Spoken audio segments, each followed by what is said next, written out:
and find the competencies where the students find it more difficult.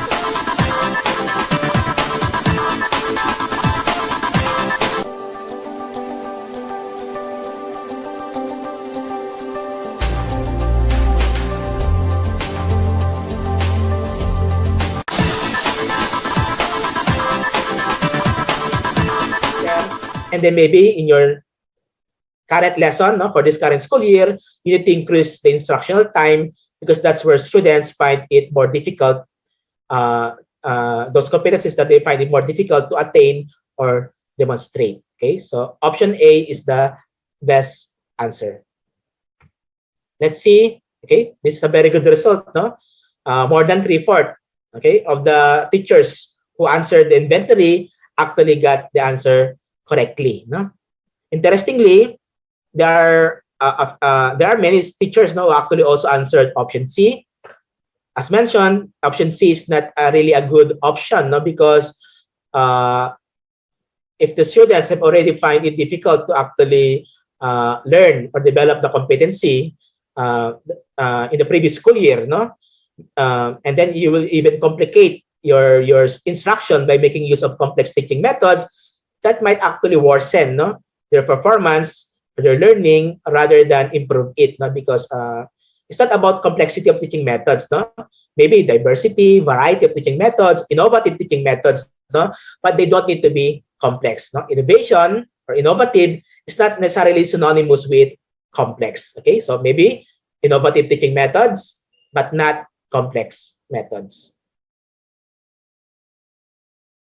Item 15. Half of your class attained a failing grade in a formative written test. What would you do to address this result?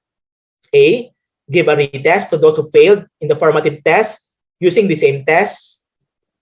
B, identify the learning competencies where the learners have difficulty and ask the students to study them again on their own. C, proceed with the new lessons, then conduct another formative assessment to prepare them for the summative assessment. And D, identify the learning competencies in which the learners have difficulty and provide more effective instruction for the class to master these competencies. Okay, so what do you think is the best answer? A, B, C, or D? Okay, let's check it. It's D. Okay, well, A is not really good, no? Because while you need to give another test, no, to again check if they will improve, it's always better, no, to use a different test, no, because once you use the same test, maybe a mastery effect, no, will be there, and they will have improved scores, no, not because they have developed their competency already, but it's more on they have already now more familiar with the tests that they have taken, so mastery effect comes into the equation, and therefore that's not really a good way of assessing if there's improvement, no? So option B, okay, yeah, that's also good, no? It's good to help students identify where they have difficulty, no? However, we should not just leave the students, no, to study on their own. So option B is actually not a good option.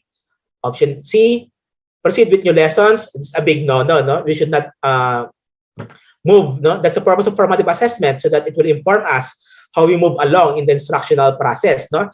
And if there are many students, are demonstrating, no, non-mastery by failing, no, by getting a failing grade or a failing results in their tests or formative tests, and then it's not yet time, no? It's not yet time to move on to the next lesson or topic, okay?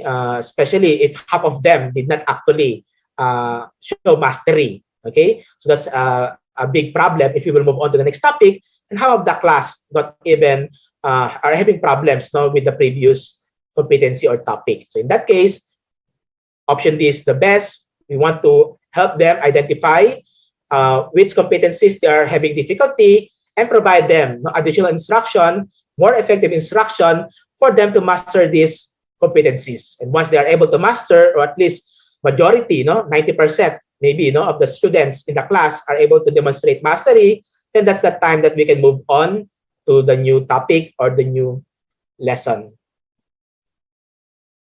Okay, very good, no? This a very good result, no?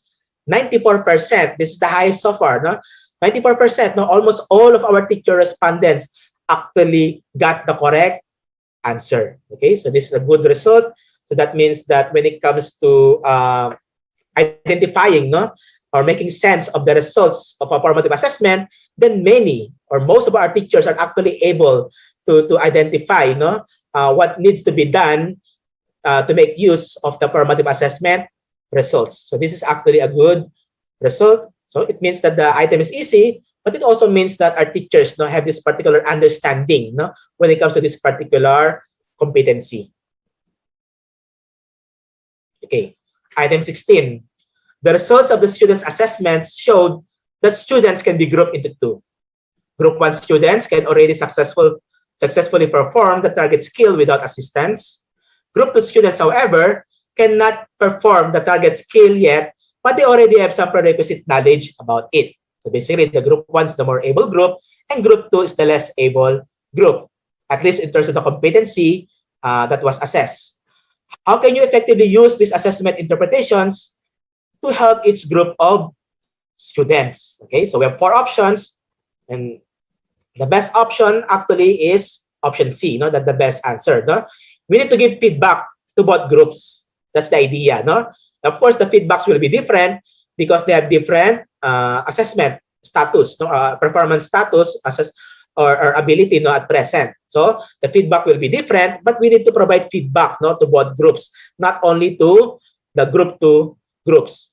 Then we need to guide the group 2 students in rechecking their tasks, give the group 1 students more opportunities for independent practice. It doesn't mean that group 1's already good, they are already able to master the task, and we just leave them and we just focus on the group 2 students, okay, who are having difficulty. No? We also need to provide activities for our group 1 students so that they can improve still their competencies, especially when it comes to independent practice. That's why option C, relative to the other options, is the best answer for item 16. Okay, yeah, not that good of a result, no? Only 46% of our teachers were able to answer this particular item, no, correctly, no? So it's actually close, no, when it comes to option D. So many teachers actually selected option D. Let's check option D. Give group 1 students opportunities to use skills in independent practice and provide group 2 students with more guided practice. No? Tell the students that they are good and hardworking students. So it's somehow similar to group C. No? The difference is that it doesn't really provide the notion of providing appropriate feedback. Because for option D, the feedback is only about telling them that they are good and hardworking students. Of course, later on, no, we will have a module specific to giving feedback actually, and giving appropriate feedback goes beyond telling them that they are good or hardworking students. No, yeah, from time to time we can give that kind of feedback, but that's not really the best feedback that we can give, especially if there are groups, no, or students who are demonstrating non-mastery of